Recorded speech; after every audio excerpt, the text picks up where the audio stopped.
Sa ating latest satellite image, patuloy pa rin na nakakaapekto sa buong Visayas at ganoon din sa southern portion ng Luzon at northern portion ng Mindanao itong shear line. Ito ay nagdadala ng mga kaulapan na nagdadala rin o nagdudulot ng mga pag-ulan. And also, meron din tayo nakataas na weather advisory o babala ng pag-ulan sa loob ng susunod na 24 oras ng at least 50 millimeters.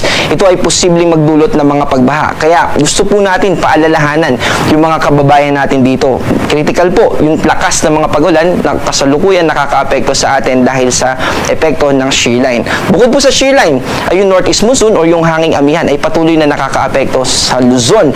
Partikular na dito sa Cagayan Valley Region, Cordillera Administrative Region, itong probinsya ng Aurora, Quezon. So yung mga binanggit natin na lugar ay makakaranas pa rin ng bukod sa malamig na temperatura ay may mga kaulapan po dyan na posibleng magdulot ng mga pag-ambon o light rains. Dito sa natitirang bahagi ng Mindanao ay posible naman yung mga localized thunderstorms. Dito sa Metro Manila at dito sa western part ng ating bansa, mas mababa po yung tsansa ng mga pag-ulan. Pero posible pa rin naman yung mga localized thunderstorm.